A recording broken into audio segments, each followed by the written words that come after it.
Hi అండి, నేను మీ పక్క పల్లెటూరు రమాదేవిని. ఎలా ఉన్నారు? బాగున్నారా? మీరు అందరూ బాగుండాలని కోరుకుంటున్నాను. నేను చాలా బాగున్నా. ఈ వీడియో వచ్చేసి మహాశివరాత్రి రోజు అండి. మహాశివరాత్రి రోజు వీడియో అనేది మీతో షేర్ చేసుకుంటున్నాను. పొద్దున్నే పనులు, గుడికి వెళ్ళటం, అభిషేకం మొత్తం వీడియో అనేది మీతో షేర్ చేసుకున్నాను.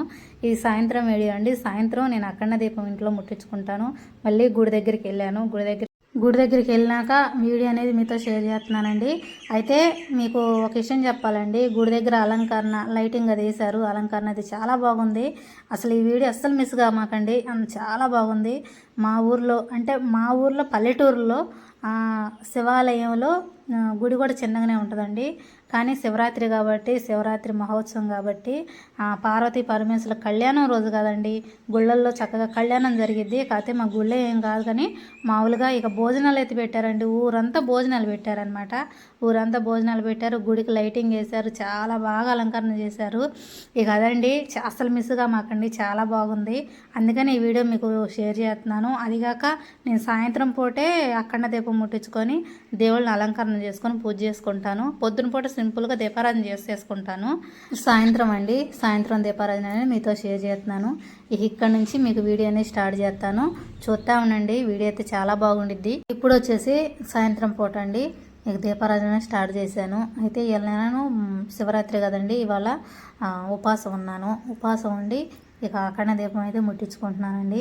ఇవాళ పొద్దున్న నుంచి అయితే అసలు ఏం తినలేదు. అయితే పొద్దున్నే ఇంట్లో పూజ చేసుకొని, ఇంట్లో పనులన్నీ చేసుకొని, పూజ చేసుకొని గుడికాడికి వెళ్ళేసరికి 11 అయిందండి. 11ంటికి స్టార్ట్ చేశారనమాట అభిషేకాలు. శివాలయంలో అభిషేకాలు స్టార్ట్ చేస్తే మళ్ళీ మేము 2ంటికి వచ్చామండి. ఇంటికి ప్రసాదాలు తీసుకొని 2ంటికి వచ్చాం. అట్లా కూడా మీకు వీడియో షేర్ చేశాను, చూసే ఉంటారు. చూడకపోతే ఆ వీడియో కూడా చూడండి, మీకు అర్థమైద్ది.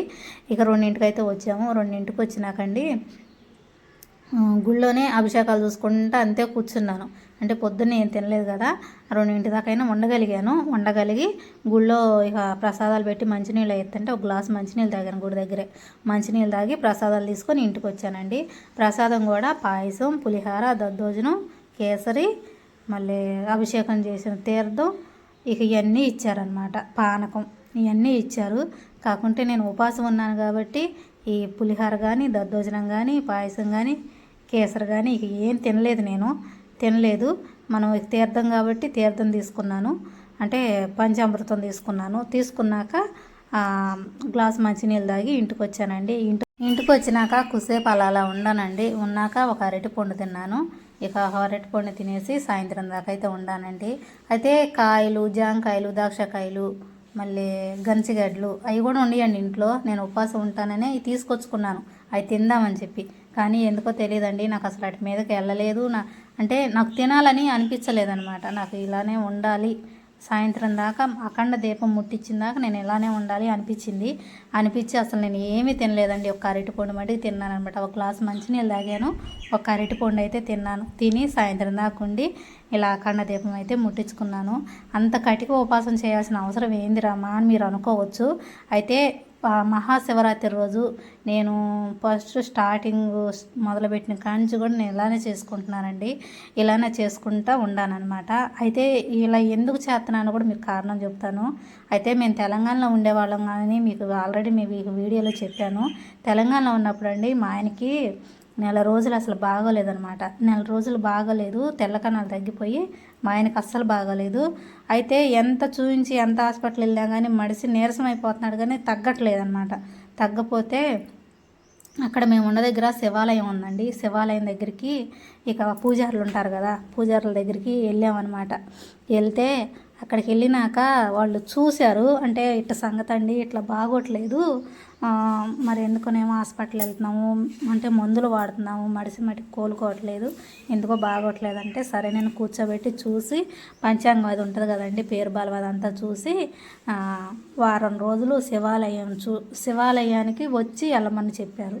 వారం రోజులు ఖచ్చితంగా 6 పొద్దున్నే 6 స్నానం చేసి గుడి చుట్టూరు ప్రదక్షిణాలు చేసి శివుని దర్శనం చేసుకొని దండం పెట్టుకొని వారం రోజులు సరిపోయిద్ది అన్నారండి. అలానే సేమ్ వాళ్ళు చెప్పినట్టుగా మా ఆయన అయితే వారం రోజులు అయితే పొద్దున్నే 5ంటికే లెగిసి స్నానం వచ్చేసి ఖచ్చితంగా 6 కాకతలకి గుడికి వెళ్ళిపోయి ప్రదక్షిణలు చేసి దర్శనం చేసుకొని ఇంటికి వచ్చేవాడండి. అలా వారం రోజులు చేసినాక మా ఆయన కోలుకున్నాడు. మళ్ళీ చక్కగా ఎప్పుడులాగానే మడిసి హుషారుగా అయ్యాడనమాట. అప్పటి నుంచి మేము శివుణ్ణి అయితే బాగా నమ్మకంగా నమ్ముతామండి.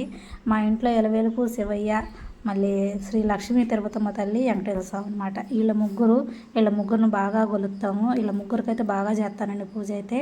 ఇక అదనమాట నా నమ్మకం. అందుకనే నేను అంత నిష్టగా ఉండి శివయ్యకి మహాశివరాత్రి రోజు ఒక్కరోజే కదా, మహాశివరాత్రి రోజైనా నేను ఇలా చేసుకోవాలి అని చెప్పి నేను ఆ రోజు నుంచి అంటే శివరాత్రి అప్పుడు మా ఆయనకు తగ్గినాక శివరాత్రి వచ్చినాక ఇలా కనుక్కొని ఇలా ఉండాలనుకుంటున్నానంటే ఇలా ఉండాలని చెప్పారు. సరే నేను ఉండగలుగుతాను. మా ఆయనకి వారం రోజులు వెళ్తే మా ఆయనకు శుభ్రంగా తగ్గిపోయింది. అంతకన్నా ఏం కావాలి, ఒక్కరోజు నేను ఉపవాసం ఉండలేనా అని ఇక ఆ రోజు ఉపవాసం ఉండి నేను అఖండ దీపం ఇంట్లో ముట్టించుకోవటం స్టార్ట్ చేశానండి.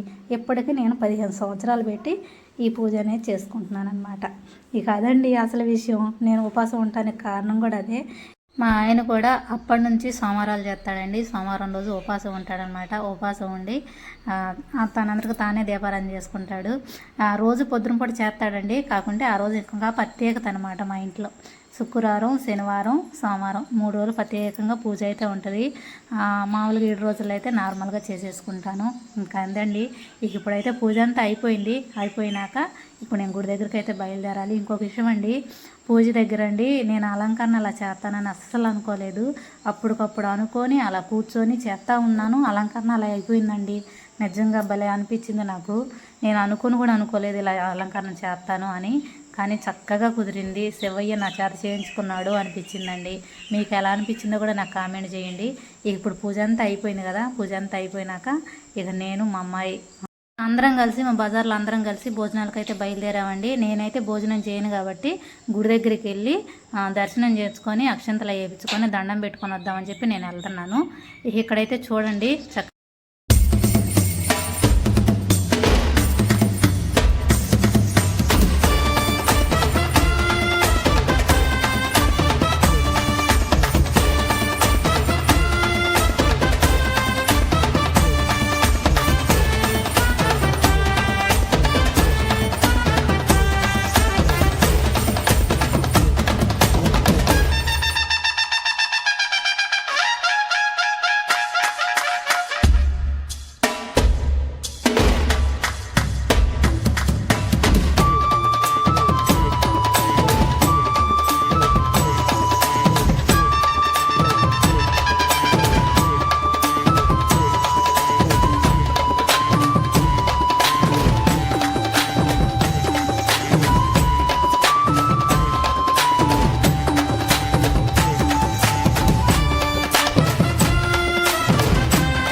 చూశారు కదండి మా ఊర్లో అలంకరణ, దేవుడు అలంకరణ అయితే ఇలా చేశారు. నేను మ్యూజిక్ అయితే పెట్టేశాను. ఎందుకనంటే అండి నేను మాట్లాడే కన్నా ఇలా మ్యూజిక్ పెడితే చక్కగా మీరు చూస్తారని చెప్పి నేను మ్యూజిక్ అయితే పెట్టి వదిలేశానండి. మా ఊర్లో శివాలయానికి అలంకరణ అయితే ఇలా చేశారు. ఊరంతా భోజనాలు పెట్టారండి. ఇక్కడ భోజనాలు జరుగుతున్నాయి అనమాట. అయితే ఇంటింటికి చెప్పడం కాకుండా గుడి మీద మైక్ పెడతారండి. మైక్ పెట్టి మైక్లో చెప్తారనమాట. అందరికీ భోజనాలు ఉండయి, అందరూ గుడి దగ్గరికి వచ్చి భోజనం చేయాలని కోరుకుంటున్నాము. అని చెప్పి మైకులో చెబుతారండి. ఇక అందుకని చెప్పి అందరికీ వినపడిద్ది, అందరికీ తెలిసిద్ది కాబట్టి అందరూ ఎవరికి వాళ్ళే వచ్చి గుడి దగ్గరికి వచ్చి భోజనాలు చేసి ఎవరికి తోచింది వాళ్ళు డబ్బులు ఇచ్చి వెళ్తారనమాట. అది కూడా మైకులో చెబుతారు. అయితే ఇక్కడ నేనైతే ఇప్పుడు గుడికి వచ్చానండి. గుడికి వచ్చినాక గుడి చుట్టూ తిరిగి ఇక్కడ వచ్చేసి మళ్ళీ దండం పెట్టుకొని గుళ్ళోకి వెళ్ళి దండం పెట్టుకొని అక్షంతలు వేయించుకొని వెళ్దామని చెప్పి వచ్చానండి. నేను ఎప్పుడైతే భోజనం చేయను మరి అట్లాంటప్పుడు ఎందుకు వచ్చావరమ్మా అంటే, నేను పొద్దున వచ్చాను ఇప్పుడు వచ్చాను. అప్పుడు పొద్దున వచ్చావు కదా మరి ఇప్పుడు ఎందుకు వచ్చావంటే, ఇప్పుడు కూడా ఎందుకు వచ్చానో కూడా చెబుతానండి. అయితే ఇంట్లో అఖండ దీపం ముట్టించుకున్నాను కదండి, మళ్ళీ శివయ్య దర్శనం చేసుకొని దండం పెట్టుకొని అక్షంతలు వేయించుకొని దండం పెట్టుకొని వెళ్దాము. మళ్ళీ ఇక్కడ దేవుడికి ఇంతని సదింపులు అంటే డబ్బులు ఇచ్చి వెళ్తారండి. ఇక డబ్బులు కూడా ఇచ్చి దండం పెట్టుకొని మళ్ళీ ఇంటికి వెళ్దామని చెప్పి నేను వచ్చానండి. ఇక్కడ వచ్చేసి నేను అక్షంతలు వేయించుకున్నాను. అంటే అక్షంతలు వేయించుకొని శతకోపం పెట్టించుకొని దండం పెట్టుకొని ఇక్కడ డబ్బులు అయితే చదివిస్తున్నాను. అయితే నేను ఎంత చదివిస్తున్నాను అనేది మటుకు నేను ఈ వీడియోలో చెప్పట్లేదు. ఎందుకనంటే నేను ఎంత చదివించినా భగవంతుడికి తెలిస్తే చాలు అని నేను అనుకుంటున్నానండి. ఇక అది ఎంతో నాకు ఓపికన్నంతలో నేను చదివించి దేవుడికి డబ్బులు అయితే ఇచ్చి నేను ఇంటికైతే వెళ్ళాను. ఇక్కడ డబ్బులు అయితే చదువుతుంటే ఇక మా అమ్మాయినండి వీడియో అవుతుంది. ఇక్కడ ఇవాళ మటుకి శివరాత్రి రోజు మా అమ్మాయి హెల్ప్ చేసిందండి. మా అమ్మాయి తీయటం వల్ల ఈ వీడియో ఇంత బాగా వచ్చిందని నేను అనుకుంటున్నాను. వీడియో చాలా బాగా వచ్చింది. వీడియో మీతో షేర్ చేసుకోగలుగుతున్నాను. ఇక అదండి, చూశారు కదా ఇక్కడ నేను డబ్బులు అయితే చదివించాను. నేనే కాదండి, ఇక్కడ ప్రతి ఒక్కళ్ళు డబ్బులు చదివిస్తారు దేవుడి పేరు మీద. అంటే భోజనం చేయడానికి వచ్చిన వాళ్ళు ప్రతి ఒక్కళ్ళు దేవుడి పేరు మీద డబ్బులు ఎవరికి తోసింది వాళ్ళు డబ్బులతో ఇచ్చి వెళ్తారనమాట. ఇచ్చి భోజనం చేసి వెళ్తారండి. ఇక అదండి, ఇక నేనైతే ఇంటికి వెళ్ళాను. ఇంటికి వచ్చినాకండి నేను ఇక అంతే కూర్చున్నానండి. అయితే మా అమ్మాయిని భోజనం చేసి రమ్మన్నాను. భోజనం చేసి రమ్మా నేను వెళ్తున్నాను ఇంటికి అని చెప్పి ఇంటికి వచ్చాను అనమాట. నేను ఇంటికి వచ్చినాక మా అమ్మాయి భోజనం చేసి వచ్చిందండి. మా అమ్మాయి వచ్చిందా కూడా నేను అంతే కూర్చున్నానండి. ఇక నేను టిఫిన్ కూడా చేసుకోలేదనమాట. కాళ్ళు అయితే బాగా నొప్పులు వచ్చేస్తున్నాయి. పొద్దునుంచి ఏం తినలేదు కదా, కాళ్ళన్నీ నొప్పులు, అసలు నీరసంగా, అసలు నేను టిఫిన్ చేసుకునే ఓపిక కూడా నా దగ్గర లేదు. సరే ఏమైందిలే ఒక్కరోజు తినకపోతే ఏమైందిలే అన్నట్టుగా నేను అంతే కూర్చున్నాను అనమాట. కూర్చొని శివుడిది సినిమా వస్తుంటే చూసుకుంటా కూర్చున్నాను. ఇక మా అమ్మాయి ఈ లోపల మా అమ్మాయి వచ్చి అమ్మ తిన్నావా, టిఫిన్ చేసుకొని తిన్నావా అని అడిగింది. అంటే లేదమ్మా, ఏమోలే తింటే తిండా లేకుంటే లేదు, నాకు ఎందుకు తినాలనిపించట్లేదు అని అన్నాను. అంటే ఏంది పొద్దునుంచి ఏమి తినలేదు ఇప్పుడు కూడా టిఫిన్ చేయవా అంటే, ఏమైందిలే ఒకరోజేగా అన్నాను. అయితే మా అమ్మాయి ఇక టిఫిన్ చేయకుండా ఉంటావా అని చెప్పి మా అమ్మాయి వచ్చినాక భోజనం చేసి వచ్చినాక మా అమ్మాయి 4 ఇడ్లీ వేసి, అయితే పొద్దునే నేను టిఫిన్ చేసుకున్నాను అని చెప్పి పొద్దునే పిండి వేసి పెట్టుకున్నానండి. ఇడ్లీ పిండి వేసి పెట్టాను, పొద్దునే కలిపి పెట్టుకున్నాను.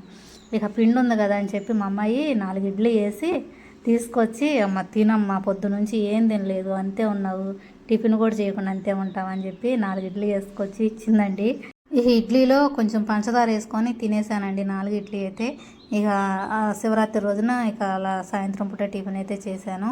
ఇక తెల్లారినాక ఈ వీడియో అండి. అయితే నేను శివరాత్రి రోజు అన్నం అనేది తినను కదా, ఇక తెల్లారనమాట అఖండ దీపం వెలుగుతూనే ఉండాలి, మనం చూసుకుంటూ ఉండాలన్నమాట కొండెక్కకుండా. తెల్లారి మళ్ళీ స్నానం చేసి మళ్ళీ దీపారాధన చేసుకున్నానండి. అంటే అఖండ దీపం ఉంది కదా, అఖండ దీపం వెలుగుతూనే ఉంది. మనం రోజువారి దేవుడి దగ్గర దీపారాధన చేస్తాం కానీ ఆ దీపారాధన చేసుకున్నాక ఇక అన్నం కూర వండేసానండి. అన్నం కూర వండటం అయితే చూపించలేదు అంతేనండి. ఇప్పుడు ఏమేమి వండాను కూడా, వంట కూడా ఏం చేశాను కూడా చెబుతాను. అయితే ఇక్కడ అరిటాకు కోస్తున్నాను కదా, అరిటాకు అనేది మాకు పల్లెటూరులో దొరుకుతూనే ఉంటాయి కదండి. ఇక ఒక అరిటాకు అయితే కోసుకొచ్చుకున్నాను. అరిటాకు కూడా అండి మనం ఎప్పుడు తినం కదా, ఎప్పుడో ఇలా పండగలప్పుడే కదా అవకాశం మనకి అనిపించింది నాకు. అందుకని చెప్పి అరిటాకులు ఎలాగో మాకు ఇంటి చుట్టూరు అరటి చెట్లు ఉన్నాయి, ఒక అరిటాకు కోసుకొచ్చుకొని తిందాం ఏమవుతుంది పండుగల టైంలో కదా అని చెప్పి తీసుకొచ్చుకున్నానండి. కడిగాను శుభ్రంగా, దేవుడి దగ్గరికి అరిటాకు తెచ్చాను చిన్నది. మళ్ళీ నేను మా అమ్మాయికి నాకు పెద్ద అరిటాకు తీసుకొచ్చాం అనమాట. ఇక్కడ ఏమేమి వండానో చూపెడతాను. అన్నం, పప్పు, పొడిమిరకాయ పచ్చడి, పెరుగు, సప్పిడి పప్పు అండి, పప్పు తీసాను. సాంబార్ అయితే దేవుడి దగ్గర పెట్టలేదు, సప్పిడి పప్పు, కొంచెం పచ్చడి, పెరుగు, అన్నం అరిటాకులో పెట్టి దేవుడికి నైవేద్యంగా పెట్టి హారతి ఇచ్చి నైవేద్యం అయితే చూపెడుతున్నానండి. ఇక అదండి, నేనైతే ఇలా చేసుకున్నాను. శివరాత్రి రోజు ఉపవాసం అనేది ఇలా వదిలిపెట్టుకున్నానండి. ఇక అది శివరాత్రి రోజు ఉపవాసం ఉండి తెల్లారి పూజ చేసుకొని అప్పుడు అఖండ దీపం జ్యోతిని కూడా మనం దర్శనం చేసుకొని దేవుడికి నైవేద్యం పెట్టుకొని హారతి ఇచ్చుకొని నైవేద్యం పెట్టుకున్నాక దేవుడికి కూడా ఇక మనం నైవేద్యం పెట్టేసాం కాబట్టి ఇక కాసేపు ఆగినాక మనం కూడా భోజనం చేసేటివేనండి. ఇంకంతేనండి. నేనైతే శివరాత్రి రోజు ఇలానే చేసుకుంటాను. 15 సంవత్సరాలు పెట్టి ఇలానే చేసుకుంటున్నాను. నేను ఇలానే చేస్తున్నాను కదండి. నేను ఉపవాసం చేయటానికి కారణం కూడా మీకు చెప్పాను కదా. శివరాత్రి రోజు ఏ అడ్డంకం లేకుండా చక్కగా నేను పూజ చేసుకోగలిగాను. శివయ్యకి అభిషేకం చేసుకోగలిగాను. నా పూజ అయితే కంప్లీట్గా అయిపోయిందండి. నేనైతే శివరాత్రి రోజు ఇలా పూజ చేసుకున్నాను. ఎలా ఉందో కామెంట్ చేయండి. శివరాత్రి రోజు నేను ఉపవాసం అయితే వదిలిపెడతాను. టైం వచ్చేసి 10 అయింది. అనంత అయ్యి వంట చేసుకొని పూజ చేసుకొని అంతా అయ్యేసరికి నాకు 10 అయింది. 10ంటికి ఉపవాసం వదిలిపెడుతున్నానండి. నేను వచ్చేసి దేవుడికి నైవేద్యం అయితే నేను ప్రత్యేకంగా ఏం ప్రసాదం అయితే చేయలేదు. స్నానం చేసి వంట చేశాను కాబట్టి అన్నం, పప్పు, పచ్చడి చేశానండి. సాంబార్ చేశాను. అయితే సాంబార్ అయితే పెట్టలేదు దేవుడి దగ్గర. పప్పు, సప్పటిపప్పు, పచ్చడి, మరి పెరుగు, ఈ 3 అన్నం 4 కలిపి దేవుడి దగ్గర నైవేద్యంగా పెట్టుకొని హారతి చేసుకున్నానండి. ఇక నాకు అంటే ప్రసాదం చేసే ఓపిక అయితే నాకు లేదు. అందుకని చెప్పి నేను అలానే పెట్టేసుకున్నాను. ప్రతి సంవత్సరం కూడా నేను అలానే పెట్టుకుంటాను. అందుకని అలానే పెట్టేశాను. ఇప్పుడు వచ్చేసి ఇక ఉపవాసం కదండి. అట్టాక అయితే కోసుకొచ్చుకున్నాను. మాకు పక్కనే ఉండేవి. మాకు పల్లెటూరే కాబట్టి మాకు అట్టాకులు దొరుకుతాయి. ఇక అట్టాక అయితే ఒకటి కోసుకొచ్చుకున్నాను. కోసుకొచ్చుకొని మా అమ్మాయికి నాకు అనమాట ప్రసాదం. ముందు ప్రసాదం తిన్నాక తర్వాత అన్నం తింటాను. అయితే అండి ఏదో చెప్పాలనుకున్నాను. అయితే పండగల టైంలోనే కదండి ఇలా అట్టాకులు తినేది. ఇలాంటప్పుడైనా వదుకోవడం ఎందుకు అని చెప్పి ఎలాగో మాకు అట్టాకులు దొరుకుతాయి కదా అని చెప్పి ఇక అట్టాకులనే తినేస్తున్నాము. ఇవాళైతే శివరాత్రి రోజు నా ఉపవాసం అయితే ఇలా వదిలేస్తున్నానండి. ఇక వదిలిపెట్టేస్తున్నాను. అయితే ఇప్పుడు నేను తినేదాకా కూడా దీపావళి జరుగుతూనే ఉంది. ఒకసారి చూసుకున్నాం. చూశారు కదండి. అక్కడ దీపం అయితే వెలుగుతూనే ఉంది కదండి. ఇప్పుడు మనం ఉపవాసం వదిలిపెట్టినాక ఇక కొండెక్కినా కానీ ఇబ్బంది లేదనమాట. మనం అంటే జాగార దీపం సాయంత్రం ముట్టించుకుంటాం కదా. ముట్టించిన దగ్గర నుంచి మళ్ళీ మనం పొద్దున్నే ఉపవాసం వదిలిపెట్టినాక అఖండ దీపం అయితే వెలుగుతూ ఉండాలి. ఆ జ్యోతి అయితే వెలుగుతూ ఉండాలండి. ఇక నేను ఉపవాసం వదిలిపెట్టిన మధ్యాహ్నం సాయంత్రం కూడా దీపం ఉండిద్ది. నూనె ఉంది, దీపం అయితే ఉండిద్ది. నాకు ఇబ్బంది లేదు. తెల్లారైతే చూసుకుంటూ ఉన్నానండి. కొండెక్కకుండా చూసుకుంటూ జాగ్రత్తగా ఉన్నాను. ఇక అదండి. ఈ వీడియో నచ్చిందని అనుకుంటున్నాను. నచ్చితే కనుక లైక్ చేయండి. కొత్తగా నా ఛానల్తో సబ్స్క్రైబ్ చేసుకోండి. నెక్స్ట్ వీడియోలో మేము ముందుంటా. మీ సపోర్ట్ ఎప్పుడు నాకు ఇలానే ఉండాలి. మీరు సపోర్ట్ చేస్తా ఉంటే ఇంకా వీడియోస్ తీసుకుంటే మేము ముందుకు వస్తానే ఉంటాను. మిమ్మల్ని అడగటం మర్చిపోయానండి. ఉపవాసం ఉన్నవాళ్ళు మీరు కూడా ఉపవాసం రోజు పెట్టేశారా? బహుమతి రాజస్సులు అందరూ తీసుకున్నారని నేను అనుకుంటున్నాను కదండి. ఇంక అంత నుంచి నేను సాగదీయాలనుకోవట్లేదు. బాయ్ అండి.